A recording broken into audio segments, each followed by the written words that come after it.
اچھا سر، یہ بھائی کہتے ہیں کہ ہم نے ایک ٹیسٹ کے طور پہ رفع دین سے پھر اس کا تعلق ہے لیکن دوسرے اسٹائل سے، کہ ایک ٹیسٹ کیا حنفی عوام میں، ایک سروے کیا ہم نے اور یہ پوچھا کہ تم رفع دین کیوں نہیں کرتے، تو عوام الناس بھی بلکہ علماء حضرات اور امام مساجد کا بھی یہی جواب ہوتا ہے کہ اس وقت منافق وہ بت رکھ آتے تھے اور اس لیے رفع دین ہوتا تھا تاکہ بت گر جائیں۔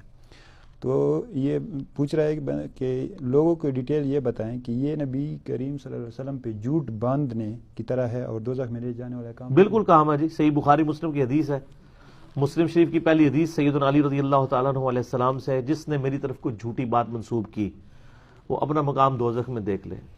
تو یہ حنفی علماء کو یہ پتہ ہے کہ انہوں نے جھوٹی کہانی کرائی ہوئی ہے، ان کو پتہ ہے، اور لیکن خوف خدا نہیں ہے یہ بتوں نے۔ پہلی بات ہے کہ منافق جو تھے وہ تو یہودی تھے، یہودی تو بت پرست ہے ہی نہیں تھے، انہوں نے کیوں بت رکھ کے آنے تھے؟ ٹھیک ہو گیا، بت پرست تو مکے میں تھے، یہ تو مدینہ شریف کی بات ہو رہی ہے نا منافقین کی، تو مکے میں تو 5 وقت نماز کا اس طرح ہے نہیں تھا، ان کا کوئی علاج نہیں ہے۔ یہ خاص قسم کی پرورٹڈ نیچر ہوتی ہے لوگوں کو مصیبت میں ڈالنے والی، حالانکہ بخاری اور مسلم دونوں میں حدیث موجود ہے۔ نبی صلی اللہ علیہ وآلہ وسلم نے فرمایا لوگوں کو آسانیاں دو، لوگوں کو تنگی میں مبتلا نہ کرو، لوگوں کو خوشخبریاں سناؤ، انہیں متنفر نہ کرو۔ یہ آپ کو جو کتاب الامارہ چیپٹر ہے نا مشکات میں، بخاری اور مسلم کی جتنی حدیث ہے نا کہ ایک حکمران کو کیسا ہونا چاہیے، اس کے لیے ٹرم جو محدثین اصطلاح استعمال کرتے ہیں نا اس چیپٹر کے لیے کتاب الامارہ، امارت کا بیان، تو اس میں آپ کو یہ ساری حدیثیں مل جائیں گی مشکات کے اندر کہ نبی علیہ السلام یعنی ڈانٹتے تھے کہ ایسے کام نہیں ہونے چاہیے جس سے پبلک متنفر ہو، اور یہ پبلک کو اس قسم کی مصیبتوں میں ڈال کے رکھتے ہیں، کبھی کوئی مسئلہ نکال دیتے ہیں، کبھی کوئی مسئلہ نکال دیتے ہیں، جی یہ تو وہ چیز بن رہی ہے، جی اس سے تو وہ بن رہا ہے، اس سے وہ بن رہا ہے، یعنی اب میں اسپیسیفکلی وہ مثالیں نہیں دینا چاہتا، آپ ماشاءاللہ تھوک کے حساب سے سنتے رہتے ہیں ایسی مثالیں، مجھے بتانے کی ضرورت نہیں، اس لیے مہربانی کیا کریں آپ ذرا خود سرچ بھی کر لیا کریں کیا اس طریقے سے یہ چیزیں لکھی بھی ہوئی ہیں، لکھی ہوئی ہیں تو جس میں نے بتایا کہ انہوں نے ایک پورے سب کانٹیننٹ میں کہانی کرا دی ہے، وہ جی منافق بت رکھ کے آتے تھے اس لیے رفع الیدین ہوتا تھا، یعنی کسی نے اس کی انجینئرنگ نہیں کی ہے کہ یار منافق کیوں بت رکھ کے آئیں گے، منافق تو بت پرست ہی نہیں تھے، بت پرست تو تھے مکے میں، مدینہ شریف میں منافق وہ لوگ تھے کہ جو یہودی تھے، اور یہودی ایک خدا میں بلیو کرنے والے تھے، وہ بت پرست تو ہی نہیں تھے، وہ تو ان کو امی کہتے تھے بت پرستوں کو، وہ تو بڑا برا جانتے تھے بت پرستی کو۔ آج کے بھی یہودی جو ہے نا یعنی وہ بڑے کرٹیکلی مواحد ہیں، بیچ میں ان میں کچھ پورشن آیا جس میں عزیر علیہ السلام کو انہوں نے اللہ کا بیٹا قرار دیا۔ آج کی دور کے جو یہودی ہیں وہ ایک خدا میں بلیو کرنے والے ہیں، ٹھیک ہو گیا۔ بلکہ میں تو اگلے دن ان کے ایک ربی کا وہ لیکچر سن رہا تھا، تو اس میں اس سے سوال کیا تو کہ یہ مسلمان جس خدا کی عبادت کرتے ہیں، اس نے کہا جی مسلمان اسی خدا کی عبادت کرتے ہیں جو تورات کا خدا ہے۔ وہاں پہ بھی لوگوں نے کہانی کرائی تھی نا کہ انہوں نے کوئی اور خدا بنایا ہوا ہے۔ آپ کو پتہ ہے یہ یعنی جب صلیبی جنگیں شروع ہوئی ہیں تو عیسائیوں نے باقاعدہ کتابیں لکھوائی تھی کہ مسلمان تو ایک بلیک سٹون کو پوجتے ہیں جو مکے کے اندر ہے، خانہ کعبے کے بارے میں یہ یعنی انہوں نے کہا کہ ان کا بت ادھر ہے، اس طرح کی کہانیاں کرا دی۔ حالانکہ مسلمان تو یعنی میرا یوٹیوب پہ کلپ بھی ہے کہ کعبہ بھی بت ہے، وہ آپ دیکھ لیں، میں نے اس کے اوپر ڈیٹیل سے ڈسکشن کی ہے۔ تو اس قسم کی یعنی کہانیاں کروا دی جاتی ہیں پبلک کو، اور وہ پھر پبلک کے اندر نہ عام ہو جاتی ہیں۔ تو یار کوئی سوچے تو صحیح، کیا مدینہ شریف میں تو منافق تو بت پرست ہی نہیں تھے، پھر انہوں نے بت کیوں رکھ کے آنا تھا؟ یہ تو لاجیکل آنسر ہو گیا۔ اب علمی طور پہ دیکھیں، صحیح مسلم میں حدیث ہے، عبداللہ ابن مسعود رضی اللہ تعالیٰ عنہ کہتے ہیں کہ نبی صلی اللہ علیہ وآلہ وسلم کے مبارک زمانے میں اگر کوئی بیمار بھی ہوتا تھا نا اور وہ 2 بندوں کے سہارے مسجد میں آ کے نماز پڑھنے کے قابل ہوتا، سر 2 بندوں کے سہارے، تو وہ مسجد میں آ کے نماز پڑھتا تھا، کہیں اسے منافق نہ سمجھ لیا جائے کہ یار یہ نماز نہیں پڑھتا،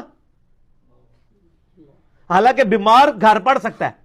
وہ اس ڈر سے کہ یار لوگ کہیں یہ تو نماز ہی مسجد پڑھ، جہاں یہ ڈر کا ماحول ہو وہاں بت رکھ کے کوئی مسجد میں آ کے حضور کے پیچھے کھڑا ہوتا ہوگا، اور اس نبی کے پیچھے کہ جس کے پیچھے حضرت عمر بھی کھڑے ہوں اور حضرت علی بھی کھڑے ہوں، کسی کی جرت ہے بت رکھ کے کھڑا ہو جائے؟ وہاں تو بیمار بھی آ کے مسجد میں نماز پڑھتے تھے۔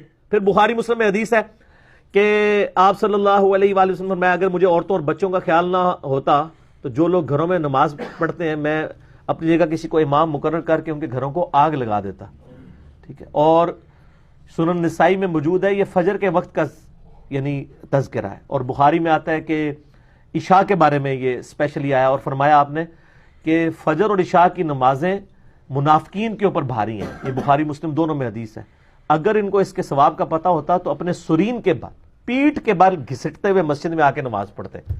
جہاں اتنا سٹرکٹ ماحول ہو کہ نماز جماعت سے پڑھنے کے اوپر اتنی تاکید ہو, وہاں کسی کی جرت ہے سر کے بت رکھ کے آئے, اور وہ رفع الیدین اس لیے ہوتا تھا. تو یہ کہانیاں کرائی ہوئی انہوں نے. حالانکہ خود یہ حنفی بھی جو ہیں وہ عید کی نماز کا رفع الیدین کر رہے ہوتے ہیں, تو اس دن کیا ان کی پبلک بت رکھ کے آئی ہوتی ہے پیچھے.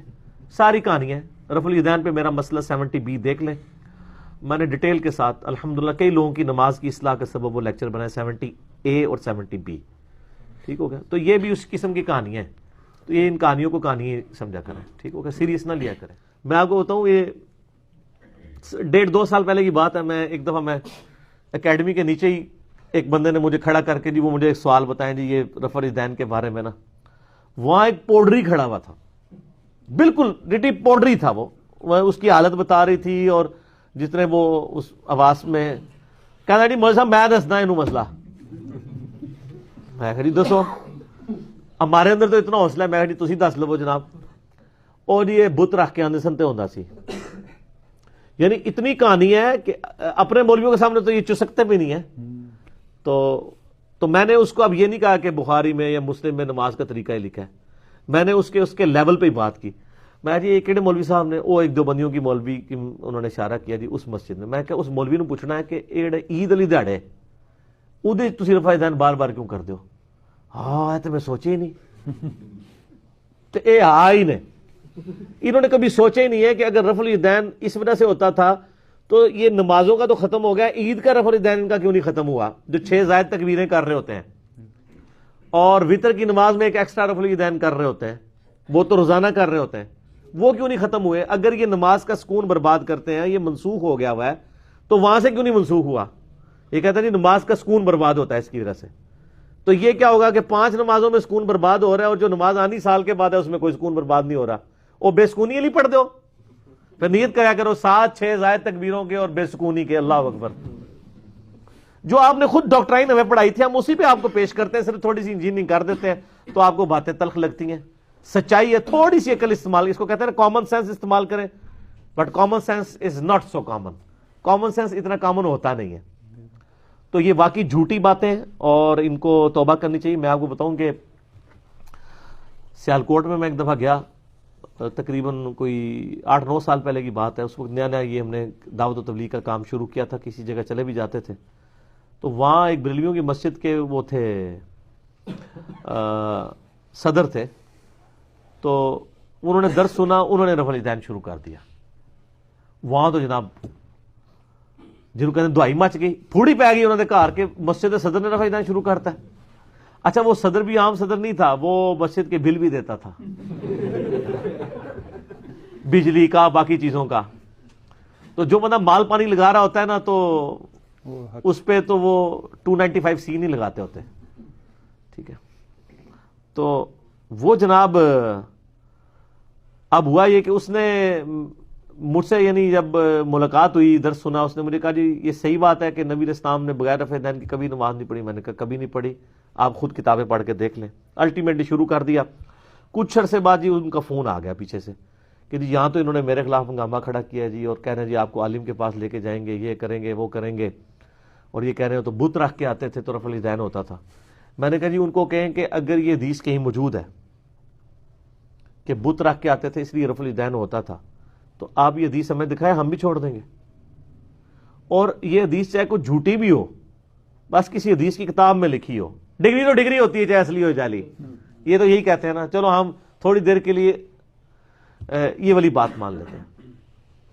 تو وہ جناب ان کی املاط کمیٹی نے کہا جی مسئلہ ہی کوئی نہیں ہے. انہوں نے جناب عبد القیوم ہزاروی صاحب کا مدرسہ ہے جامعہ نظامیہ, یعنی پاکستان میں یعنی بریلویوں کے چند بڑے مدرسوں میں سے. مفتی اکمل صاحب جو ٹی وی پہ آتے ہیں نا, کیوں ٹی وی پہ, وہ وہیں سے پڑھے ہوئے ہیں, اور وہ بھی فوت ہو چکے ہیں. عبد القیوم ہزاروی صاحب, ان کے وہاں شیخ الحدیث تھے صدیق ہزاروی صاحب, انہوں نے کافی تصوف کی کتابوں کے بھی ترجمے کیے ہیں, وہ بھی فوت ہو چکے ہیں.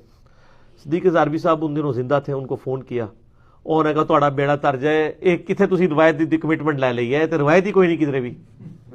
ٹھیک ہے. تو ان کا جی یہ تو ہمیں تو آپ لوگ ہی بتاتے تھے. ان کا یار یہ تو بس ہم نے ایک پبلک کے لیے کی ہوئی ہے نا, ہمیں تو پتہ ہے کہیں نہیں لکھی ہوئی ہے, سینہ مسینہ نہیں چل رہی ہے, ایک ٹکٹ ہی دو مزے کر رہے ہیں, کہانیاں بھی کرائی ہوئی ہیں, اور جب بات آئے گی تو یہ کہہ دیں گے نہیں, جس کو کہتے ہیں وہ کہتے ہیں یہ میرا قانونی بیان نہیں ہے, عدالت میں جو جمع کروایا وہ اور ہے, وہ تو میرے ایک ایسے بیان تھا, یہ قانونی بیان نہیں ہے, یہ وہ چیز ہے, یہ قانونی بیان نہیں ہوتا ان کا.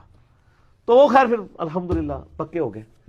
یہ سنایا کریں آپ, تاکہ ہم بتائیں کہ آپ صرف منکرین حدیث نہیں ہیں, بلکہ آپ لوگ نبی علیہ السلام پہ جھوٹ بھی مانتے ہیں. جو حدیثیں نہیں ہیں ان کو بنا کے پیش کرتے ہیں, اور جو بخاری مسلم میں لکھی ہیں وہ مانتے ہی نہیں ہیں. دیکھو نا, جیڑیاں ہیں انہوں نے مندے ہی نہیں, جیڑیاں نہیں انہوں بڑھا کے پیش کرتے ہیں. اچھی بات ہے, کرتے رہیں, کیونکہ آپ لوگ یہ حرکتیں کریں گے تو آپ کی عوام کو ہم بتائیں گے نا, دیکھو کیا کر رہے ہیں. ٹھیک ہے نا.